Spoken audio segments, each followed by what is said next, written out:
안녕하세요. 경기도에서 살고 있는 곧 40이 되는 여자입니다. 이혼을 하기 전까진 나이가 들면 결혼을 하고 결혼을 하면 출산을 하고 부부가 아이를 키우며 함께 늙어가는 것이 당연한 순리라고 생각했던 적도 있었습니다. 그만큼이나 남들과 똑같은 평범한 삶을 살아왔고 그랬기에 제 인생엔 이혼이란 없을 거라 생각했죠. 일반적으로 다들 그러하듯이 말이에요. 그런데 사는 것은 제 뜻대로 제 마음대로만 흘러가지 않더라고요. 노력과는 상관없이 나쁜 일은 일어났고 제가 죄를 지은 것도 아닌데도 그 피해와 충격은 고스란히 제 몫이더군요. 그래도 지금은 사람 사는 것처럼 살고 있지만 한때는 아무것도 못하고 방 안에서만 지냈던 시간도 있었어요. 이혼 한 번 했다고 제 인생이 끝나는 것도 아닌데 그땐 남편의 배신이 제 인생 모두를 뽑아버린 기분마저 들더군요. 통쾌한 복수 한 번 하고 훌훌 털고 제 갈 길 가시는 분들도 꽤 있던데 저는 그게 왜 그렇게 힘들었나 모르겠어요. 어쨌든 지금은 잘 지내고 있고 그때를 떠올리면 슬픔이나 화보단 헛웃음이 나곤 하는데요. 그러면 다들 궁금하실 테니 거두절미하고 이야기를 시작해 볼게요. 남편과는 소개팅으로 만나 결혼까지 하게 된 부부였습니다. 남편은 저보다 3살 많고 중소기업에 다니고 있었어요. 나이에 비해 진급이 빨라 직급은 과장님이었고요. 저는 대기업에 다니고 있었는데 시모는 이게 또 불만인 듯 하더라고요. 친구들이나 친인척을 만나면 우리 며느리 대기업 다니는 거 알지? 뭐 필요한 거 있으면 말만 해. 라고 자랑을 하면서도 꼭 제 앞에선 기분 나쁜 말을 하곤 했습니다. 혹시나 해서 하는 말인데 어떤 회사에 다니느냐가 중요한 게 아니라 그 회사에서 어떤 역할을 하느냐가 중요한 게다. 네? 아, 네. 그렇죠. 우리 아들이 과장님인 건 잘 알고 있지? 너는 고작 해야 대리이고 말이야. 대기업 다녀도 직급 차이가 있으니 우리 아들 무시할 생각은 하지도 마라. 저는 그런 생각을 한 적도 없는데 시모는 매번 이런 식으로 압박을 주더라고요. 이것뿐만이 아니었죠. 드라마에서나 보던 대사를 당연하다는 듯 읊어대기도 했습니다. 너, 우리 아들 아침밥은 해주고 있지? 간단하게 같이 먹고 있어요. 죽이나 삶은 고구마, 달걀, 과일 같은 걸로요. 뭐? 그거 먹고 나가서 일을 어떻게 하니? 밥, 국, 반찬 3가지는 있어야 할 거 아니야. 처음엔 그렇게 차렸는데 잘 안 먹더라고요. 그래서 가볍게 챙기고 있어요. 남편도 이 편이 더 좋다고 하고요. 우리 아들이 그게 정말 좋아서 좋다고 하는 거겠니? 다 네 눈치 봐서 그러는 거지. 아, 너 우리 아들 와이셔츠는 날마다 다려주고 있지? 드라이 맡기면 다 다려서 가져다 줘요, 어머님. 그게 마음에 안 들면 남편이 직접 다시 다리고요. 이것 봐라, 이것 봐. 너, 아녀자가 돼서 뭐 하나 제대로 하는 게 없지 않니? 맞벌이 한다고 해도 넌 주부야, 주부. 집에서 남편 뒷바라지를 잘해서 남자가 나가서 큰일을 할 거 아니니? 헛웃음이 다 나오더라고요. 남편이요. 총각 때도 아침밥은 얻어먹은 적이 없다고 하더라고요. 그래서 결혼하고 나서 제가 차려주는 아침밥도 부담스러워서 소화가 안 된다고 간단하게 먹자고 먼저 했었고요. 아들 식습관을 그렇게 잡히게 한 사람이 며느리 한번 잡아보려 아침밥 타령을 하는 상황이니 웃음이 날 수밖에요. 거기에다 와이셔츠도 마찬가지예요. 양복뿐만 아니라 본인 빨래는 본인이 알아서 하는 습관이 들어 제가 건드리면 그게 더 불편하다고 했던 사람이 남편이었습니다. 이렇듯 시자를 달고 나자 시모는 폭군과 다름이 없었고 이럴 때마다 남편이 나서주었어요. 엄마, 내가 웬만하면 듣고만 있으려고 했는데 적당히 좀 해. 내가 뭘 어쨌다고 나한테 이러니? 다 널 위해서 하는 말인데. 다 날 위한 말이 아니니까 그렇지. 그리고 엄마도 내 아침밥 안 해줬잖아. 그거야. 아침을 해줘도 네가 제대로 안 먹으니까 그렇지. 나라고 해주기 싫어서 안 한 줄 알아? 집사람도 마찬가지야. 신혼 때는 아침 차려줬는데 내가 속 불편하다고 안 먹었어. 그러니까 더는 아침 가지고 뭐라고 좀 하지 마. 그리고 내 양복은 내가 챙기는 게 편하니까 그것도 뭐라고 하지 말고. 넌 엄마가 무슨 말만 하면 네 마누라 편들기 바쁘더라. 편들만 하니까 들지.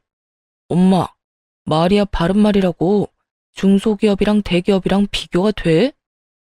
그냥 대단하다 우리 며느리, 장하다 우리 며느리 하면 되는데 왜 매번 트집 잡아서 이 사람을 괴롭혀? 이 엄마는 다 우리 아들 생각해서 그런 거지. 괜히 마누라한테 기도 못 펴고 살까 봐서. 이 사람이 그럴 사람이야? 오히려 나한테 우리 남편이 제일 잘났다, 최고다 하면서 나 지켜 세워주는 사람이야. 그러니까 앞으론 그러지 좀 마. 아들 이혼 당하는 꼴 보기 싫으면. 이렇게 남편은 늘 제 편에 서서 저를 보호해 주었고, 이런 남편이 있었기에 시모의 시비를 웃으며 넘길 수 있었습니다. 가끔 있는 시모의 문제만 아니라면 결혼 생활은 제가 꿈꾸던 생활과 가까웠어요. 출근을 해선 각자 맡은 바 일을 열심히 하고 퇴근하고 집에서 만나 함께 저녁을 먹고 시시콜콜 이야기 나누며 하루를 마무리하는 일상이 참 행복했죠. 그런데 어느 날부터 남편의 출장이 잦아지기 시작했습니다. 이번에 우리 평가 있는 거 알고 있지? 그것 때문에 당신 요즘 바빠서 매일 야근이잖아. 이번 일 제대로 해내기만 하면 진급은 따놓은 거나 마찬가지라서 한동안 바쁘기도 바쁘고 출장도 잦을 거야. 아마 주말에 출장을 가는 일이 많을 건데 당신이 이해 좀 해줘. 주말에? 나는 괜찮은데 당신이 피곤해서 어떡해. 어쩔 수 없지. 나도 나지만 우리 가정을 위해서 내가 더 열심히 해야지. 잦아진 야근에 주말 출장까지 남편이 수상하긴 했어요. 거기에다 바쁘다는 이유로 점점 예민해져 다투는 날들도 생겨났고요. 저희가 특히 날을 세워 다투었던 건 임신 문제였어요. 저는 테스트기를 확인할 때마다 실망스러움에 눈물이 다 날 지경인데 남편은 남의 집 이야기 듣듯 관심이 없는 모습을 보이더라고요. 또 아니네. 매번 기대하지 말아야지 하면서도 아닌 거 확인하면 속상해. 다음엔 되겠지 뭐. 저에겐 시선 한번 주지 않고 기계적으로 딱 저렇게 말하는데 욱하고 감정이 올라오더라고요. 여보, 지금 다른 집 이야기해? 우리 이야기하잖아. 이번에도 임신 아니라고 나만 속상해? 나도 속상해. 그런데 나까지 울고불고 한다고 달라지는 게 있어?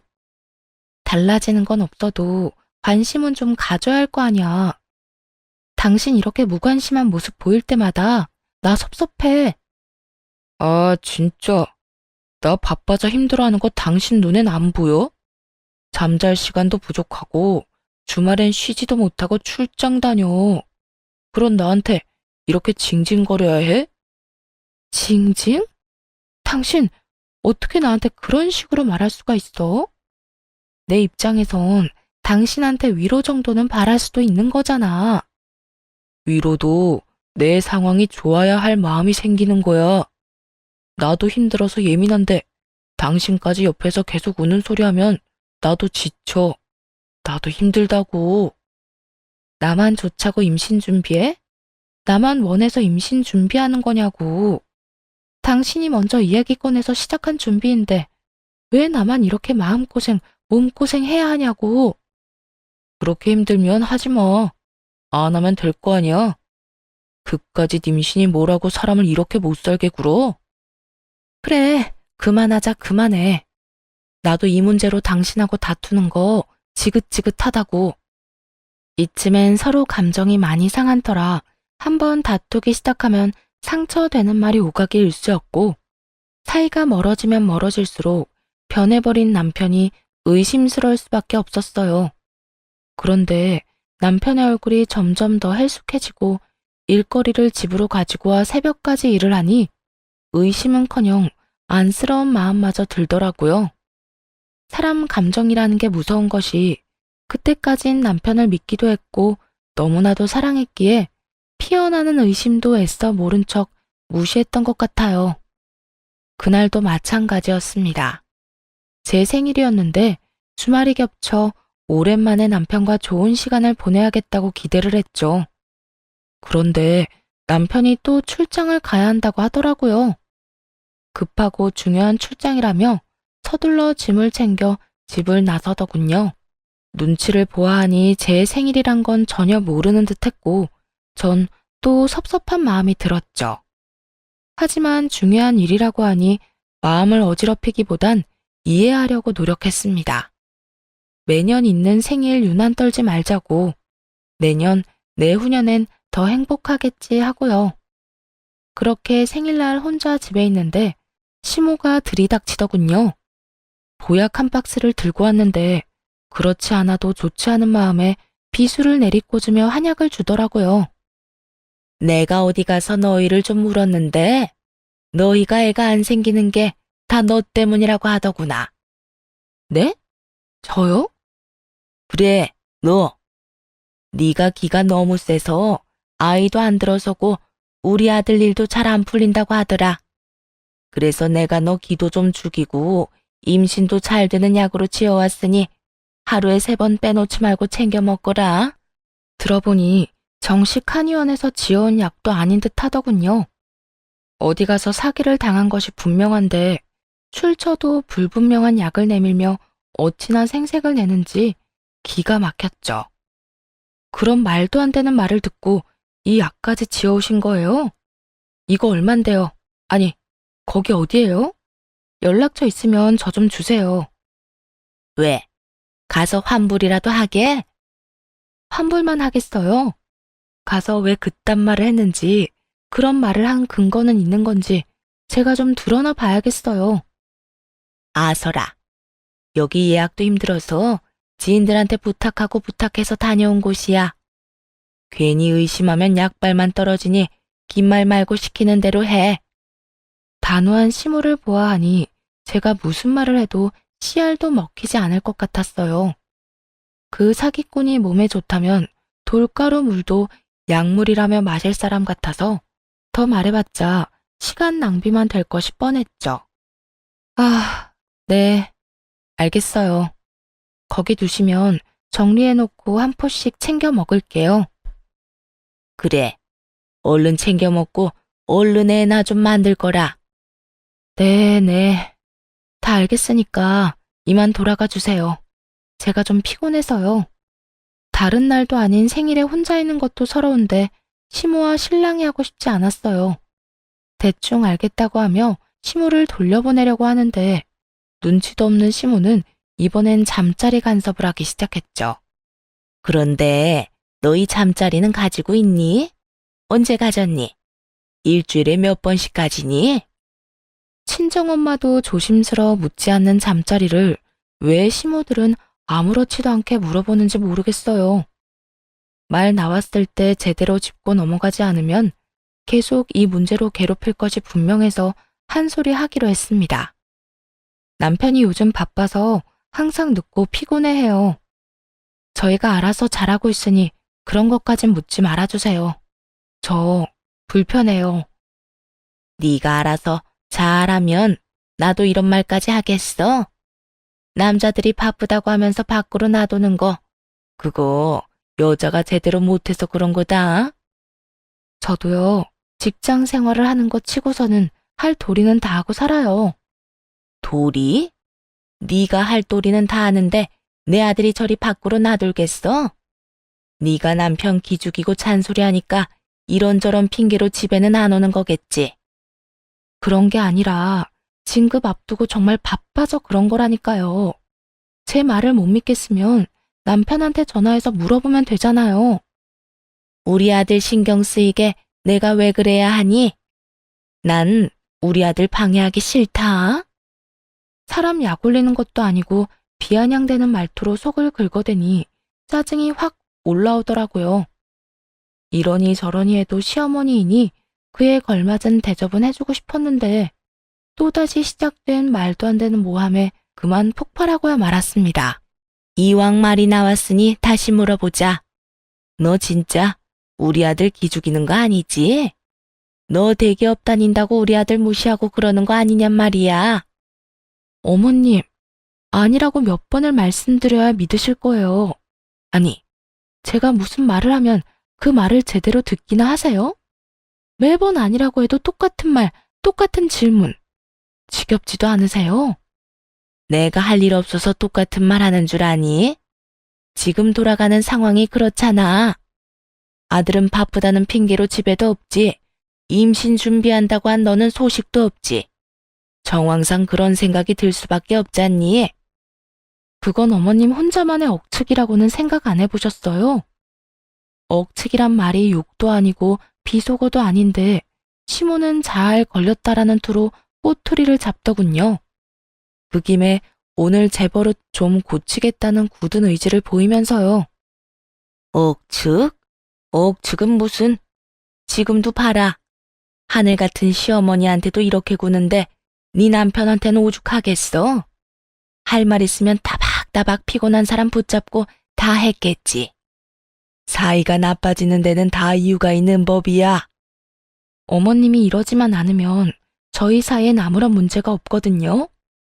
저희가 잘 살기 바라시는 거면 저 좀 가만히 내버려 두세요. 얘가 말하는 버르장머리 좀 봐라. 넌 그게 시어머니한테 할 말인 거야? 내가 없는 말 하는 것도 아니고 다 너희 걱정되어서 인생 선배로서 하는 말이지 않니? 그러니까 전 그런 말 따위 필요가 없다니까요. 필요 없다 생각하지 말고 잘 새겨들어. 집안에서 여자보단 남자가 잘 돼야 뭐든 평온한 법이야. 남자 기도 서고 말이야. 여러분도 느껴지시나요? 도저히 말이 통하지 않는다는 거요. 시모는 어떻게 해서든 제 입에서 죄송하다, 앞으로 남편 보필 잘하겠다는 말을 끄집어내려고 안간힘을 썼고 전 그 모든 상황이 지긋지긋했습니다. 어머님, 남편은 중소기업 다니는데 저는 대기업이나 다니는 게 그렇게 불만이세요? 그러면 애초에 저 말고 다른 며느리 보셨으면 됐잖아요. 뭐라고? 너 지금 그걸 말이라고 하는 거니? 그렇잖아요. 결혼할 때까지만 해도 똑똑한 며느리 봐서 좋다고 노래를 부르셔놓곤 막상 결혼하고 나니 남편이 너무 기우는 것 같아 불안하세요? 말끝마다 내 아들 기죽이지 마라. 내 아들은 대단하다. 잘해주려다가도 어머님 때문에 잘해주고 싶은 마음이 싹 사라진다고요. 오호라, 이게 네 본색이구나. 역시 내 생각이 맞았다니까. 이런 식으로 내 아들 잡았지? 생각이 맞기는 무슨. 어머님은요, 제가 남편한테 12첩 밥상을 차려바치고 무릎을 꿇고 발 마사지를 해줘도 기죽이는 거 아니냐고 물을 사람이에요. 이미 제가 기죽인다는 생각으로 가득 차 있는데 사실이 눈에나 들어오겠어요? 시모는 전곡이라도 찔린 듯 얼굴이 붉어진 채로 저를 매섭게 쳐다봤어요. 평소에 저였다면 그쯤하고 상황을 마무리했을 겁니다. 아니, 애초에 한약을 받아들고 적당히 시모의 비위를 맞춰주고 진작 돌려보냈을 거예요.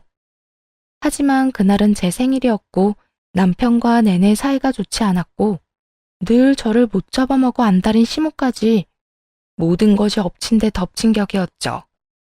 그렇게 보셔도 어머님이 원하는 상황대로 흘러가지 않아요. 가지고 오신 한약은 생각해서 사오신 거니까 일단 받아는 둘게요.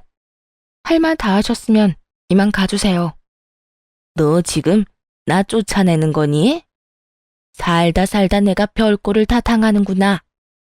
네, 그 마음 저도 잘 알죠. 결혼 하나 했을 뿐인데 저도 별의별 꼴을 다 당하게 되더라고요. 어머님이 지금 느끼는 그 기분 전 결혼하고 매번 느끼고 있어요. 어머님 덕분이에요.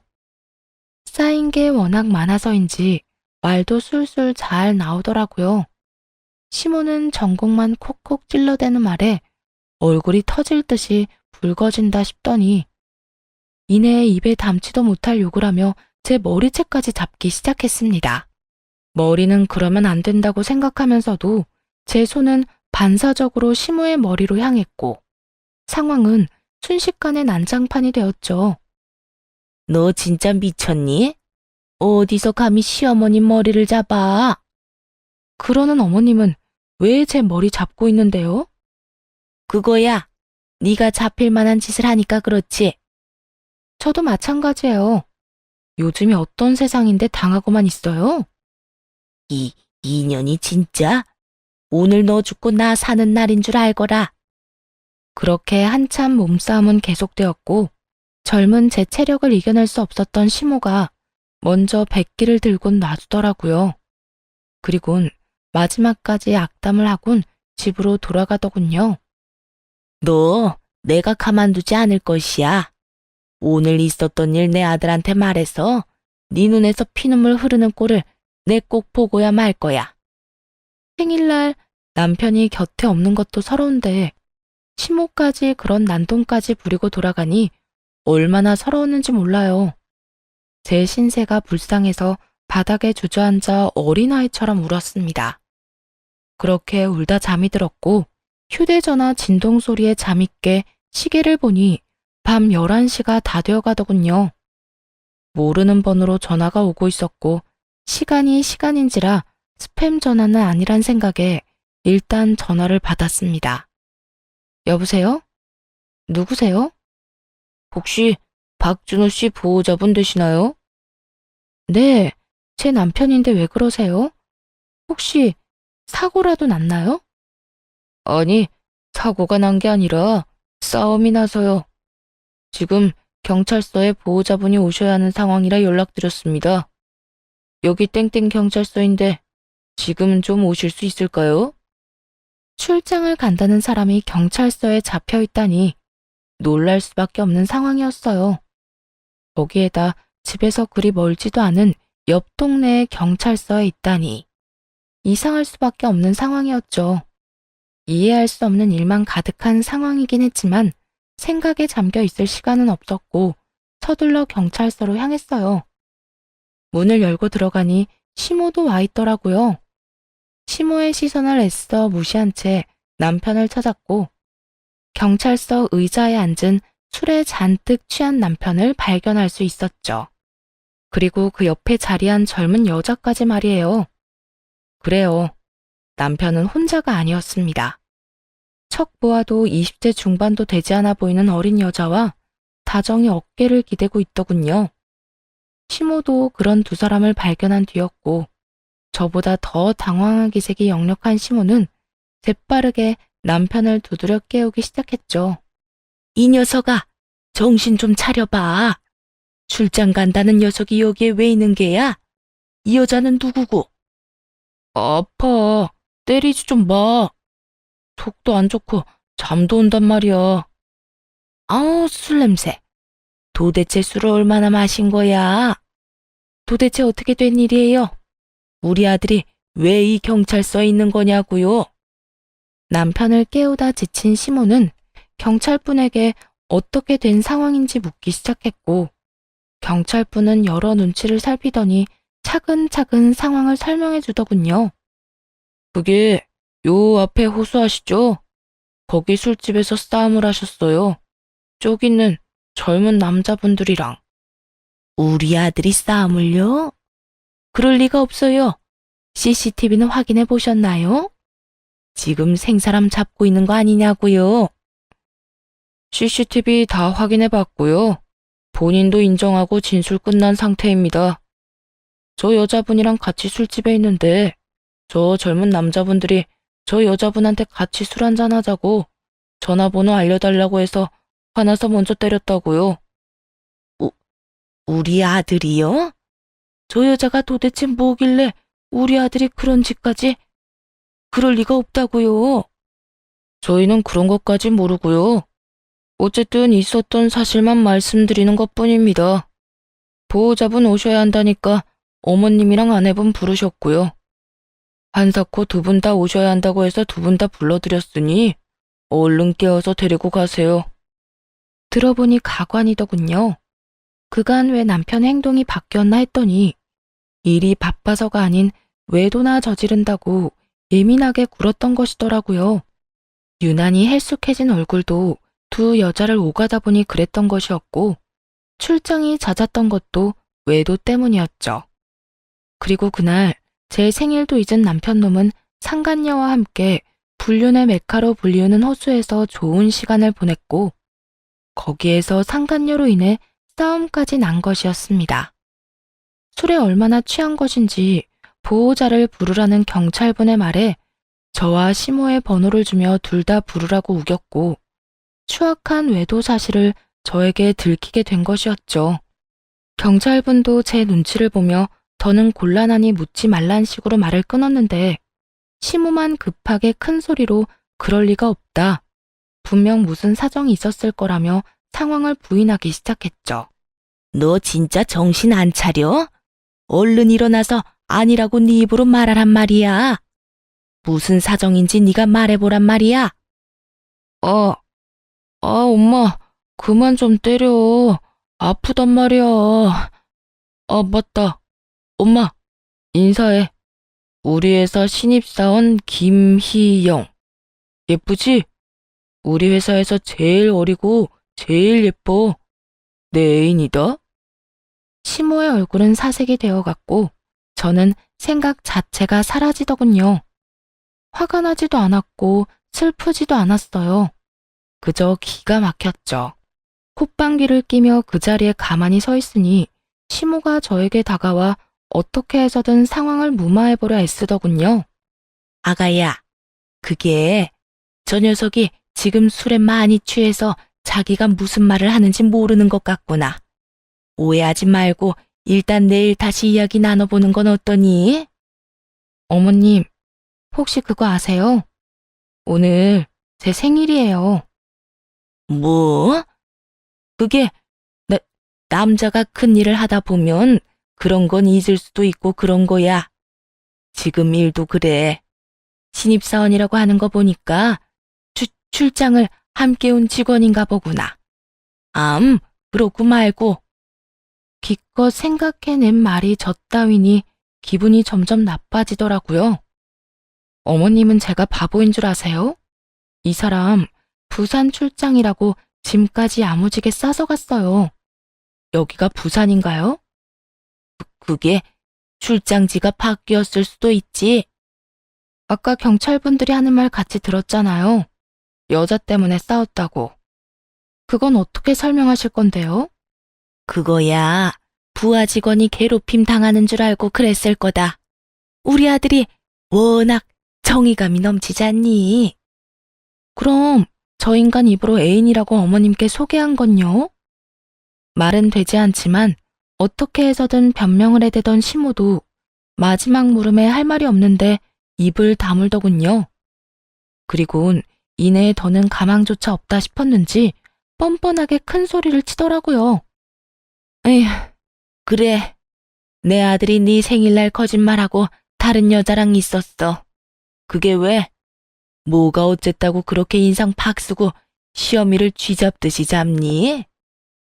어머님이 제발 저려서 쩔쩔맨 적은 있어도 제가 쥐잡듯 잡은 적은 없는데요. 이 와중에도 모함을 하시네요. 참 대단하세요. 어쨌든 남자들이 큰 일을 하다 보면 잠시 한눈도 팔고 그러는 거야. 그 정도는 네가 당연히 이해하고 살아야지. 큰일로 따지면 제가 더 큰일을 하는데 그러면 저도 바람 피워도 되겠네요? 이 건방진 것이 어디 감히 시어머니 앞에서 바람 피운다는 이야기를 해? 제가 지금 그런 거 따지게 생긴 줄 아세요? 지금 당장 저 인간 씹어먹어도 속이 안 풀릴 것 같다고요. 그런데 뭐요? 남자가 뭐가 어쩌고 저쩌요? 그게 지금 저한테 할 말이에요. 냉정히 가라앉았던 감정은 시모가 입을 떼면 뗄수록 이성을 잃을 만큼 달아올랐고 뻔뻔하게 나오던 시모도 도저히 안 되겠다 싶었는지 또 태세를 바꿔 빌기 시작하더군요. 그래, 네 심정 어떤지 안다. 그냥 바람을 피웠다고 해도 기가 막히는데 하필 네 생일날 이런 꼴까지 보게 됐으니 속이 많이 상했겠지. 내가 대신 사과하마. 미안하다, 아가야. 이런 일 때문에 이혼할 것도 아니고 너도 적당히 하고 넘어가 주려무나. 누가 그래요? 이런 일 때문에 이혼 안 한다고? 설마 너 이혼할 거니? 네, 이혼할 거예요. 지금은 무슨 조선시대도 아니고 누가 남편 외도를 참고 살아요. 그것도 이런 꼴까지 다 봤는데 제가 미쳤다고 참고 살아요? 아가야, 다시 생각해보려무나. 내 아들이 이혼이라니 말도 안 되는 일이야. 이혼남 되면 회사에서 평판도 나빠질 테고 앞길에 얼마나 큰 지장이 되는지 알고 있지 않니? 거짓말 하나 보태지 않고 딱 이렇게 이야기하는데 저보다 더 빠르게 경찰분들이 헛웃음을 치며 한숨을 쉬시더군요. 그 말 들으니 더 이혼해야겠네요. 전 절 배신한 저 인간이 잘 먹고 잘 사는 꼴은 절대 보기 싫거든요. 그러지 말고 이때까지 같이 산 정을 생각해서라도 다시 생각해보렴. 너도 이혼녀 되면 좋은 거 하나 없지 않니? 참고 사는 거보다 이혼녀 되는 게 저의 정신건강엔 더 좋을 것 같네요.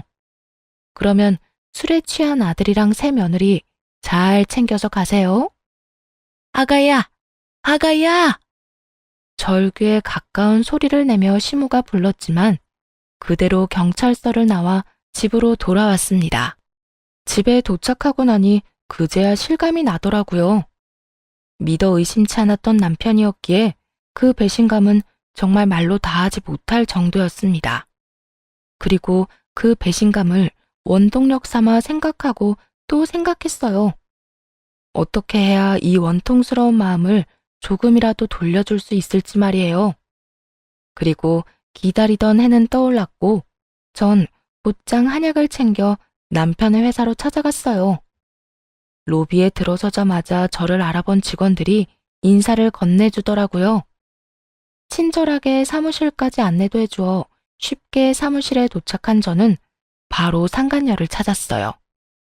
과장 부인이 신입사원을 찾는 것이 아무래도 이상했는지 직원들은 어리둥절한 얼굴로 상간녀의 자리를 알려주었고 언뜻 보니 자리에 엎드려 있는 상간녀가 보이더군요. 전 상간녀를 향해 가며 한약 한 포를 뜯었고 상간녀를 불러 저를 보게 한 후 그대로 얼굴에 뿌려버렸습니다. 이게 뭐야? 당신 누구? 사모님! 처음엔 이게 무슨 날벼락이냐며 고함을 지르던 상간녀는 이내 저를 알아봤는지 사색이 된 얼굴로 보더군요. 맛이 어때? 네 예비 시어머니가 점집에서 임신 잘 되는 약이라고 비싼 돈 주고 지어온 약이라던데. 아, 참고로 난 한 포도 안 먹었으니까 네가 다 먹어. 나보단 네가 이세 보는 게 더 빠를 것 같네. 사모님, 그게 아니라... 상간녀는 저에게 무어라 말하려 했지만 말할 시간도 주지 않고 가위 하나를 들고 쉴 새 없이 한약을 뜯어 상간녀 머리 위로 들이부어 버렸네요. 지은 죄는 아는 것인지 아무 반항도 없이 그대로 당하고 있더라고요. 사무실 바닥이 한약으로 흥건해질 때쯤 이야기를 전해 들은 남편이 달려왔고 저의 손목을 붙잡고 애원하기 시작했죠. 여보, 그만 좀 하고 내 이야기 좀 들어봐. 엄마한테 이야기 들었는데 당신이 오해하고 있는 거야. 오해? 무슨 오해? 당신이 내 생일날 출장 간다고 거짓말하고 이 어린 거랑 좋은 시간 보낸 거? 아니면 이 어린 것 때문에 쌈박질하다가 경찰서까지 간 거? 뭐가 오해인데? 전 일부러 언성을 높여 외치듯 말했고 남편은 안절부절 못하며 주변 눈치를 보더군요. 그게 일단 나가서 이야기하자. 당신이 여기서 이러면 앞으로 내가 회사 생활은 어떻게 해? 일단 나가기만 하면 내가 천천히 다 설명할게. 설명? 나 그딴 거 필요 없어. 당신이 그날 경찰서에서 이 어린 거 어머님한테 애인이라고 소개한 거 기억 안 나? 이미 들을 설명 다 들었는데 이제 와서 무슨? 아니야, 아니라니까. 그건 내가 너무 취해서 헛소리 한 거라니까. 취중 진담이겠지. 됐고, 이혼하자고 말하려고 왔어. 곧 소장 보낼 테니까 시간 끌지 말고 이혼해. 그렇게 남편의 손을 뿌리치며 이혼 통보를 했고, 남편은 현실 부정을 하듯 고함을 지르더군요. 이혼은 무슨 이혼이야? 말이 되는 소리를 해. 그러면 내가 참고 살 줄 알았어? 그게 더 말이 안 되는 일이라고는 생각 안 해. 화난 거 알아. 이해해. 나 같아도 화날 거고 배신감 느낄 거야. 그래도 이혼은 아니지. 회사까지 찾아와서 이 정도 화풀이 했으면 됐지. 꼭 이혼까지 해야겠어? 왜 당신이 이 정도면 됐다 안 됐다를 판단해? 배신을 당한 피해자는 난데. 피해자라는 말까지 할 상황이야? 그냥 바람이야. 스쳐가는 바람. 어쩌다 보니 잠시 예쁜 꽃에 홀려서 한눈 좀 판 것뿐이라고. 그게 이혼까지 할 만큼 큰 잘못은 아니잖아. 이혼만으론 성에 차지 않을 것 같아 회사까지 찾아온 것인데 남편 놈은 이혼까지 할 만큼의 잘못은 아니라고 하더군요. 뻔뻔한 것도 정도가 있는 것인데 남편 놈은 탄성이 터질 정도로 뻔뻔했어요. 남편이 그렇게 상간녀와의 관계를 딱 자르고 나오자 상간녀도 기분이 나빴는지 버럭하고 나서더라고요. 오빠, 아니, 과장님. 상황이 상황인지라 제가 웬만하면 듣고만 있으려고 했는데 말이 너무 심한 거 아니에요? 잠시 한눈 판 거라고요. 언제는 나 하나뿐이라고 당장이라도 이혼하고 오고 싶다는 사람이 누군데? 너 입 안 다물어? 나설 자리 안 나설 자리 분간 못해? 내 입 가지고 내가 말하겠다는데 나설 자리 분간까지 해야 하나요? 사모님, 이 남자 완전 쓰레기예요. 저도 뭐 할 말은 없는데 이 남자가 먼저 시작한 거라고요. 야, 너 진짜 미쳤어? 어린 게 열심히 사는 것 같아서 도움이나 주려고 했더니 이게 뭐 하는 짓이야? 도움 같은 소리 하네. 어린애 꼬셔서 불륜이나 저지르는 게 도움이에요? 꼬셔? 내가? 널? 먼저 몸으로 들이댄 게 누군데? 내가요? 먼저 주말마다 연락해서 밥 사준다, 커피 사준다, 드라이브 하자 한 게 누군데? 이제 와서 딴 말이에요? 문자 그대로 다 남아있는데 다 보여줄까요? 난 그런 적 없으니까 괜히 사람 모함 그만하고 조용히 하고 있어. 여보, 이 여자 말 믿는 거 아니지? 다 거짓말이야. 나 이 여자 말처럼 그렇게 진지한 사이 아니었어. 그냥 스쳐 지나가는 바람이었다고. 사랑 아니었어. 상간녀의 입을 막은 남편은 서둘러 저를 향해 변명을 했고 전 그 모습에 더욱 화가 났습니다. 그러니까 그걸 왜 네가 판단하냐고. 스쳐가는 바람? 그건 바람이 아니야. 바람은 맞지만 당신이 생각하는 것처럼 깊은 사랑까진 아니야. 어쨌든 외도는 외도고 바람은 바람이야. 무슨 일이 있어도 이혼할 거니까 더는 긴 말하지 말고 이혼할 준비나 해. 곧바로 뒤돌아 그 자리를 나와버렸고 등 뒤로 서로의 탓을 하며 싸우는 소리가 들려왔죠. 제가 다녀간 후 탕비실 머그잔도 남편의 외도 사실을 알 정도로 소문이 쫙 퍼졌고 상간녀는 칼같이 잘렸다고 하더군요. 하지만 남편은 무슨 수를 쓴 것인지 3개월 감봉으로 끝이 났고 상간녀가 발목을 잡을 것 같자 남편 놈은 연락도 끊어버렸다고 하더군요. 회사도 잘리고 남편과의 연락도 끊겨버린 상간녀는 고맙게도 회사까지 찾아가 난동을 피워주었다고 하는데요. 알고 보니 남편 놈이 신입사원을 건드린 것이 한두 번이 아니었다는 사실이 밝혀지며 한바탕 난리가 났고 결국 남편도 회사에서 잘리게 되었다고 합니다. 그 후 상간녀를 다시 보게 된 건 법원에서였어요. 이혼 소송과 상간녀 소송 때문에 남편과 함께 어쩔 수 없이 마주치게 되었죠.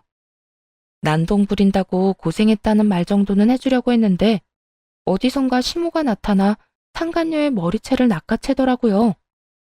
이것이? 너 때문에 결국 내 아들까지 회사에서 잘렸다며? 내가 오늘 너 가만히 안 둘 거야. 이 할머니가 미쳤나? 이거 못 나요? 너 같으면 놔주겠어? 네 머리털을 다 뽑아놔도 내 화가 풀리지 않을 지경인데. 죽으려면 혼자 죽지 왜 내 아들까지 벼랑 끝으로 밀어? 시작한 사람은 두 사람인데 왜 나만 끝을 봐야 해요? 그렇게는 못하죠. 누구 좋으라고. 상간녀도 대단한 게 시모에게 잡힌 채로 한마디도 지지 않고 대응하더라고요. 시모는 그 반응에 더욱 거친 행동이 나왔고요. 이것이 아직도 정신을 못 차릴 거야? 기어코 오늘 피를 봐야 정신을 차릴 거야? 마음대로 다 해보세요. 대신 다 끝나고 난 뒤에 후회나 하지 마세요. 무릎 꿇고 울고불고 빌어도 합의는 없다고요. 합의? 그딴 거 필요 없다 이거야. 오늘 제대로 날 잡았구나. 날 잡았어. 그래, 할 만큼 해. 내가 많이 다치면 다칠수록 누구 손해인지 두고 보자고. 이참에 병원 구경이나 실컷 해야겠다. 그렇게 끝나지 않을 것만 같던 싸움은 상간녀의 두피에 상처가 나고 나서야 남편이 말려 끝이 났습니다. 결국 피까지 본 상간녀는 그 자리에서 경찰을 불렀고 시모는 그 자리에서 끌려가게 되었죠. 마지막까지 어찌나 볼만한 구경거리가 많은지 지루하지 않은 이혼 소송이었네요. 상대방 상황이 개판 5분 전이든 말든 전 조용히 이혼 준비를 서둘렀고 소송 결과 만족스러운 이혼을 하게 되었습니다. 위자료도 잘 받아냈고 재산 분할도 잘 받았어요. 상간녀 위자료도 받았고 두 사람에게 사회적으로도 망신까지 잘 주었죠.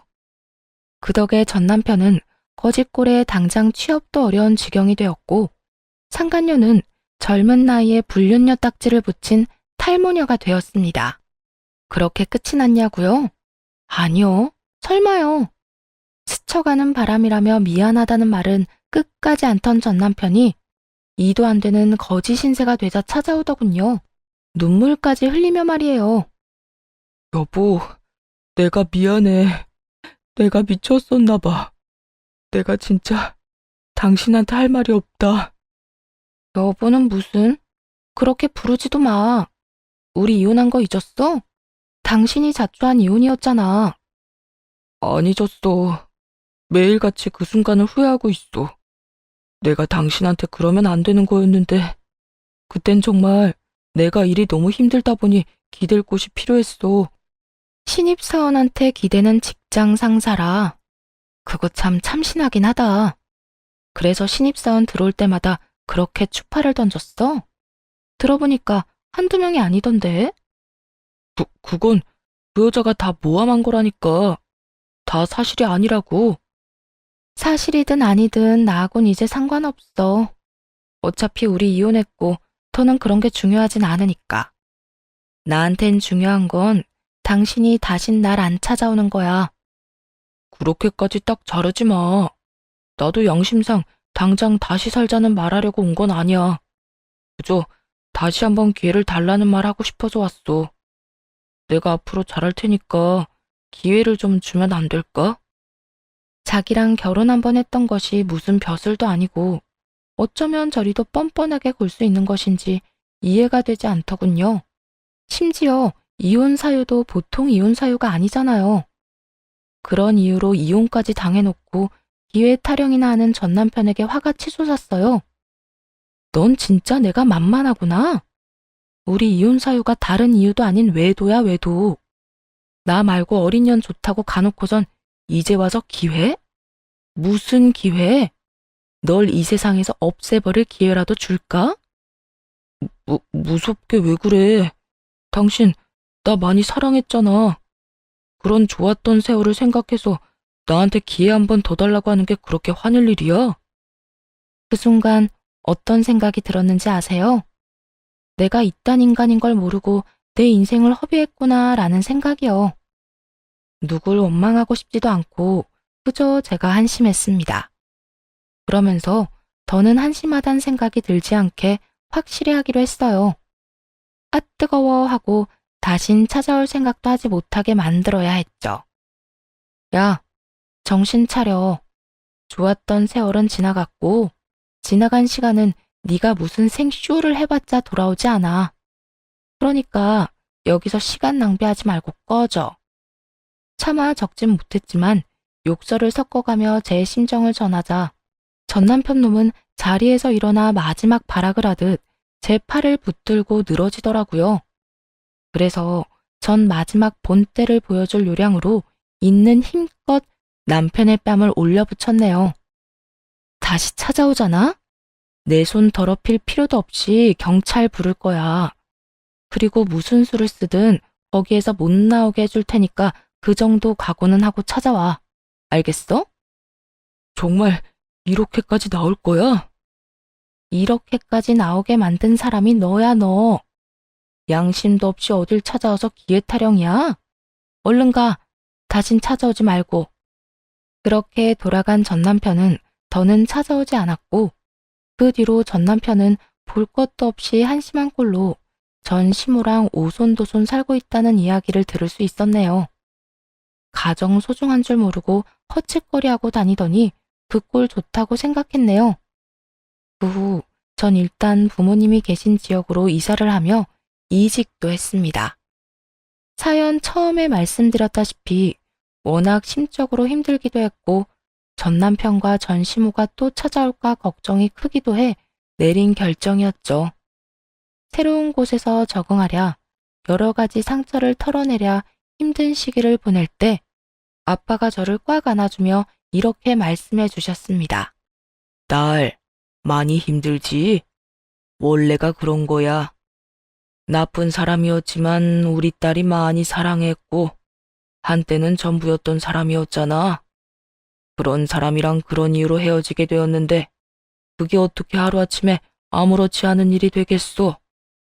아빠, 다들 나같이 힘든 거겠지? 그럼 다들 힘든데 표현을 안 하는 것뿐이야. 그런데 그런 사람들은 속으로 삭히다 크게 힘든 날이 꼭 온다. 그러니까 우리 딸은 다 표현하고 다 힘들어하고 난 후에 훌훌 털고 일어나. 그러면 되는 거야. 알겠지? 아빠, 엄마, 걱정만 끼치고 미안해. 걱정은 무슨. 아빠는 우리 딸이 당연히 힘든 시기를 씩씩하게 이겨낼 거라 믿어서 그런지 걱정 하나도 안 되는걸. 그러니까 너나 우리 걱정하지 말고 마음껏 울고 힘들어하고 다시 시작해. 심한 상처일수록 깨끗하게 나아야 새살이 돋아나는 법이니까. 누구나 해줄 수 있는 저 말이 아빠의 입을 통해 나오니 큰 위로가 되더라고요. 더욱 와닿기도 했고요. 그날 아빠와 많은 이야기를 나누었고 아빠의 말처럼 울고 싶으면 울고 웃고 싶으면 웃으며 회복의 시간을 보냈습니다. 긴 터널에도 끝이 있듯 저 역시 오랜 회복의 시간 끝에 밝은 햇빛을 보게 되었고 지금은 행복한 인생을 살고 있어요. 많은 고민을 했던 이사와 이직이 결국 저를 다시 일어나게 한 원동력이 된 것이죠. 요즘엔 회사 생활도 적응을 끝냈고 만나는 사람도 있어요. 개인 사업을 하는 사람으로 마음의 문을 닫고 열 생각이 없었던 저를 꾸준히 좋아해준 다정하고도 배려심 깊은 남자입니다. 아직 결혼 생각은 없지만 사람 일은 아무도 모르는 것이니 선은 긋지 않고 진중하게 잘 만나보려고요. 이로써 제 사연은 끝이 났네요. 사연을 쓰겠다고 마음먹을 때까지만 해도 저와 비슷한 이유로 힘들어하시는 분들에게 위로와 도움을 드리고 싶었는데요. 이렇게 다 쓰고 나니 제가 무슨 위로나 될 수 있을까 걱정이 되네요. 하지만 그럼에도 불구하고 제가 한마디 드리자면 이혼, 남들이 쉽게 말하듯 별거 아닌 게 아니더라고요. 저처럼 소송을 하게 되면 변호사도 만나야 하고 그에 따른 돈도 들고 혹시나 아이가 있으시다면 양육권 문제도 있고 말이에요. 별게 아니라고 하기엔 돈도 시간도 감정도 많이 소모되는 아주 큰 일이죠. 그런데 남편의 외도, 부부 갈등, 그리고 시댁의 일방적인 과한 요구와 간섭, 부당한 대우 등 이 모든 이혼 사유를 참고 살 만큼 이혼이 큰 일은 아니라고 생각합니다. 인생을 갉아먹으면서 몸도 마음도 병드는 것보다야 이혼하고 내 삶을 사는 게 더 나은 선택인 거죠. 분명 힘들겠지만 저처럼 또 다른 행복이 기다리고 있을 수도 있잖아요. 분명 다른 행복이 있을 거라 생각합니다.